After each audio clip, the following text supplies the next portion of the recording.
Roose Bolton, the Leech Lord. In both show and book, he's a mysterious, opportunistic psychopath. But one looks like Vladimir Putin at a Ren fair, while the other is a leeched-up vampire with his pale eyes on a crown. This is the real Roose Bolton. Let's begin with Game of Thrones. The only thing we know about Roose's past is how he raped a common girl and hanged her husband, getting her pregnant with Ramsay, who he accepted as his bastard. We don't see him in Season 1, when the Northern Lords declare Robb the King in the North, but we do catch him in Season 2, looking like a Temu Tywin. He wears a dark leather jacket and a bib boasting the flayed man of House Bolton, very nice. He doesn't wear the colours of the show sigil, red and blue, or even the colours of the book sigil, red and pink, because pink is girly and gay, and this is a serious, gritty show, damn it. We meet him after the Battle of Oxcross, complaining about the logistical difficulties of so many Lannister soldiers being taken prisoner, implying there should be mass executions. He also argues in favour of torturing officers for information, bragging about his family's history of flaying. Robb rejects these proposals, of course. Roose is established here as both a bit of a ruthless psychopath and already at odds with Robb Stark. Good combination, what could go wrong? Show Roose also kinda serves as the resident messenger pigeon. Your Grace, my lady. I've been looking for you. Got something I'm supposed to deliver. Your hands only. He delivers the news that Winterfell has fallen to Theon Greyjoy. While Robb wants to take the castle back, Roose insists that their forces must maintain momentum against the retreating Lannisters. He offers to send his bastard son Ramsay Snow to raise hundreds of men at the Dreadfort and take Winterfell back. Throughout this season, Roose is cock-blocked by a foreign nurse. He's initially annoyed at her for trying to save a Lannister soldier on the battlefield, and she later interrupts during 2 strategic meetings. Look at that sassy cloak flip. The seeds are being set for his betrayal. On to Season 3. Roosey Boy and Dick Karstark survey the Harrenhal corpses, northern soldiers massacred by the Mountain. He states that the dead will be avenged. Ostensibly, he's referring to vengeance against the Lannisters, but he probably means vengeance against Robb, who started this war and led his own men to their deaths. It's unknown exactly when Roose turns his cloak, but it could be as early as the end of Season 2, after Robb and Talissa marry. Just before Robb and Catelyn ride to Riverrun for Hoster Tully's funeral, Lord Bolton is placed in charge of Harrenhal. Sir Jaime Lannister and Brienne of Tarth are captured by Bolton's lackey, a man named Locke, which is probably a reference to House Locke from the books, although this character is a man-at-arms, not a noble. Roose is not happy that Jaime's hand has been cut off, again, potentially because he's already communicating with Tywin Lannister, but he does do a little trolling. Your sister is alive and well. We do a little trolling. It's called We Do a Little Trolling. Roosey invites Jaime and Brienne to dinner. How kind. He's very difficult to read. Initially, he suggests he should just covertly kill the both of them, and even when Jaime invokes the holy name of Tywin Lannister, Roose is seemingly unperturbed. Yet he eventually agrees to send Jaime back to King's Landing, as long as he tells his father that Roose took no part in the maiming. He keeps Brienne behind, however, charging her with treason for freeing the Kingslayer in the first place. In all likelihood, he's releasing Jaime due to ongoing clandestine negotiations, and keeping Brienne to tie up loose ends. Before Jaime leaves, he asks Roose to tell Robb that the Lannisters send their regards. From one Kingslayer to another. At last, we have reached the Red Wedding. He and Catelyn have very awkward small talk. Roose brags about marrying Fat Walder Frey to get rich off of her weight in silver, and later gives her a soulless smile during a conversation about bedding ceremonies. When the Reigns of Castamere stops playing, and Walder Frey begins his speech to signal the massacre, Roose once more does a little trolling, and reveals that he's wearing chainmail. Sorry, Roosey, but it doesn't hit as hard when you're literally wearing a gorget to a wedding. You couldn't have put on a doublet or something? He gets slapped and yeets out of there as the massacre unfolds, returning only to say, The Lannisters send their regards. and stab Robb in the heart with a dagger. Afterwards, he surveys the brutal massacre of the camps from the safety of the battlements. The next morning, Lord Bolton and Lord Frey have a cheeky little villain chat, with Roose claiming that Robb never listened to his advice, which is kinda true. As Tywin Lannister reveals to Tyrion, Roose is rewarded for his treachery by being named Warden of the North. Over to the books. Book Roose is a plain, pale man who boasts creepy ghost grey eyes. He oft wears a pink cloak embroidered with blood droplets, enjoys spiced wine, and speaks with a voice so soft that everyone falls silent to hear. Like in the show, Book Roose sired Ramsay by forcing himself on a miller's wife under the miller's corpse while practicing the abolished tradition of First Night. The story goes on. When he saw the baby's eyes were his, he granted the young woman her late husband's mill, and cut out the tongue of the miller's brother to keep his silence.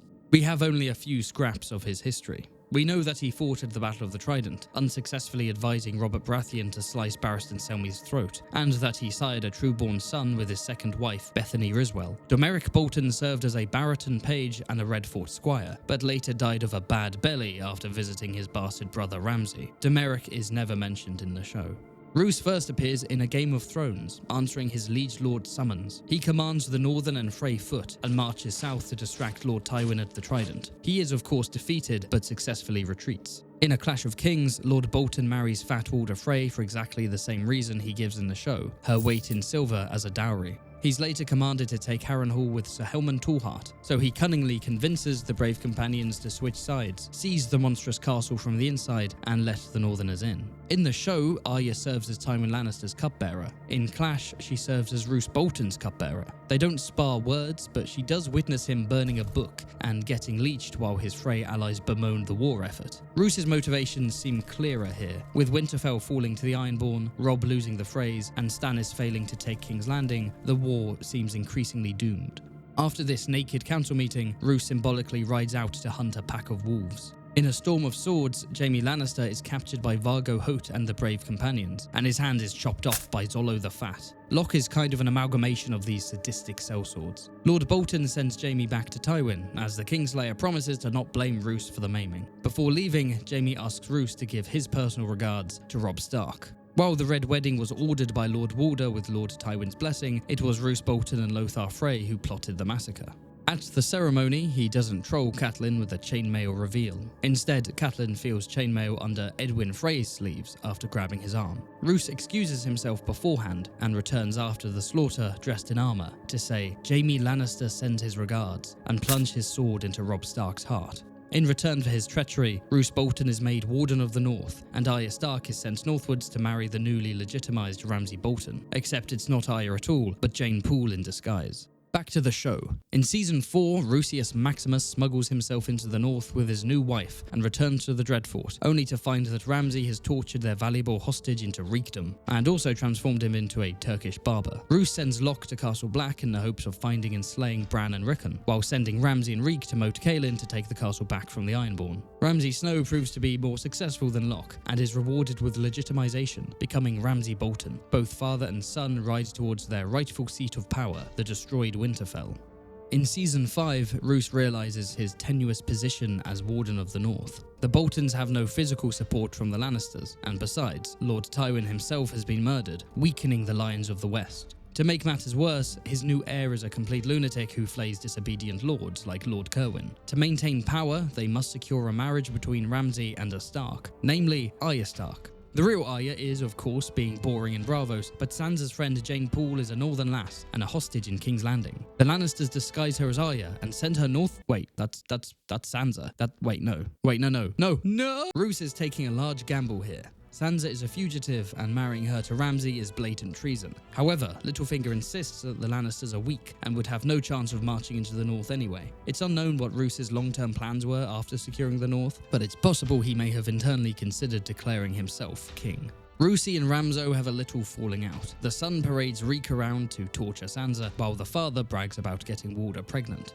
The bastard legitimized by a weak child king who himself may be a bastard is understandably paranoid about being supplanted in the line of succession. But Roose delivers the touching tale about Ramsay's mother to alleviate his concerns. What a beautiful father-son dynamic. And the child thrown in the river. Oh, watch out there, mate. You're going a bit Irish. Roose finally abandons his boring leather drip for this. He's at the wedding between Ramsay and Sansa, alongside no northern lords and ladies, just Roose and Theon. Why are you marrying him to the real Sansa when there are no northern lords and ladies there to witness the wedding and partake in the bedding ceremony? You may as well just marry him to a random redhead if no one's going to even see it. How is this uniting the North? Time for some strategizing. Hopefully this time Roose won't be interrupted by a foreign whore. Roose is confident about surviving a siege, but Ramsay has a secret weapon to break Stannis. So 20 of House Good yeah, it's a dead meme, I know. Good news, Stannis' army is defeated, but bad news, news, Sansa and Theon escape. Also, stop asking me to make the real Stannis. It'll break me before it bends me, trust me. Now for his most important season so far, Season 6. Oh, maybe not. He continued to be frustrated by Ramsay's sadism, blaming him for driving Sansa away, and rejecting his call to attack Castle Black and kill Jon Snow. I'm sorry, you know he's a nutjob, why did you make him your heir? Come on. Fatwater gives birth to a boy, and Ramsay launches his coup, stabbing Roose in the heart with a dagger, just as Roose murdered Robb all that time ago. Why does he sound like a shocked anime character when he gets stabbed? Roose awkwardly slumps to the floor and dies. Definitely one of the death scenes of all time. In a dance with dragons, Roose returns to the north after Ramsay has already liberated Moat Cailin, and he's joined by 2,000 Freys commanded by Sir Aenys and Sir Hostine. In the show, no one supports Stannis, and Jon Snow is supported by the Mormonts, the Hornwoods, and the Mazins, and that's about it. I love the Mazins. In Dance, it's a lot more chaotic. The Kerwins, Locks, and Riswells ostensibly support Roose. The Manderleys are pretending to, but have their own schemes. The Umbers are split down the middle, and the Mormonts, Glovers, and Mountain clans march with Stannis. Like in the show, Roose is frustrated that Theon has been tortured into reek. He reveals that the original Reek was a necrophilic servant who Roose sent to Ramsay's mother as a cruel joke. He also claims that Ramsay will probably kill any trueborn sons Roose has with Walder, and that this is for the best, for a child lord is the bane of any house. The wedding between Ramsay and the fake Arya is supposed to happen at Barraton, the seat of House Dustin, but Roose moves it to Winterfell to bait Stannis' army into attacking. Thus does the wedding take place at the Winterfell Godswood, except there are actually northern lords and ladies present to witness it. Imagine that. Over the weeks, the blizzard gets worse, people are mysteriously murdered, tensions flare, and Roose orders the feuding Freys and Manderleys to leave the castle and march on Stannis' position at the Crofters' village. At one point, Theon sees something flash in Roose's eyes, and it might be a hint of fear. What fate awaits the Leech Lord in the Winds of Winter? Barbary Dustin suspects he has plans to become the king in the north now that the Lannisters are weakened. The Boltons were once Red Kings after all, but it's unlikely that a man with so many enemies will have a happy ending. His fate may mirror the show, with his sadistic son murdering him to become Lord Bolton. Or he may fall foul of a northern conspiracy, poisoned by his enemies, perhaps. Even if he survives such darkling schemes, Stannis is marching on the castle, and probably wants to burn Roose at the stake as a sacrifice to the Lord of Light. It's possible that the North itself will take revenge. Just as a stable collapsed under the weight of the blizzard snow, so too may the Great Hall, burying Roose in the elements. There is a more esoteric option. Roose Bolton may be an immortal vampire who slays his young offspring to wear their skin as a disguise, literally embodying generations of Dreadfort lords. If so, he will kill and wear Ramsay as a suit, paving the way for the Battle of the Bastards. This is extremely true. Or he'll just get shanked and awkwardly die, why not? Both show and book Roose are mysterious, cold, opportunistic men, although the former is certainly the blander of the two. We don't really see him much during the War of the Five Kings. He barely interacts with Robb Stark and never holds Harrenhal during Season 2. This, combined with his lack of identifying clothing, means he never really stands out in the first 3 seasons. Many viewers thought Robb was stabbed by a random Frey during the Red Wedding. While we do see more of him in later seasons, his end is very abrupt and unceremonious. I can't help but feel this character was kinda wasted. I do enjoy his trolling though, that was pretty based. Also, the actor Michael McElhatton has great screen presence, a rich voice, and commands every scene he's in. He's good for the Roose that was written for the show, he just doesn't really fit the book version. Book Roose is just more enigmatic and creepy, and thus stands out more as a villain. His ghostly eyes, pale skin, and pink cloak strike an incredible image, and there are so many unsettling elements to him, from silently burning a book after reading it, to getting leeched naked during council meetings, to his whisper of a voice. If the Starks are werewolves, this man is clearly a vampire. His cunning is displayed more in the books as well, ordering Robert Glover and Helman Tallheart to needlessly waste troops attacking Duskendale, only allowing Bolton and Karstark men in his host to cross the Trident for the Red Wedding, and using Arnulf Karstark as a spy in Stannis' camp to feed him information. His only blind spot appears to be Ramsay. He's named a murderous lunatic as his heir, someone who he knows killed Demeric, who he knows will kill any children he sires with Fat Walder. Why risk his own life by legitimizing Ramsay? Why keep Ramsay alive? Purely arrogance? It's always felt strange to me, but then again, he gives this information to Ramsay's loyal servant Reek, knowing that Reek will feed it back to Ramsay, so perhaps he just wants to lull his bastard into a false sense of security. So, there we have it. The Roose is loose, but which one do you prefer and why? And what will Book Roose's fate ultimately be in the Winds of Winter? Let me know in the comments below. If you enjoyed this video, feel free to check out The Real Mountain. Like and subscribe, check out the Patreon and the merch in the description, and special thanks to all of my patrons, in particular Andre, Caden, Colshot, Devcole, Itchaboi, Elias, and Pioneer. See you next time.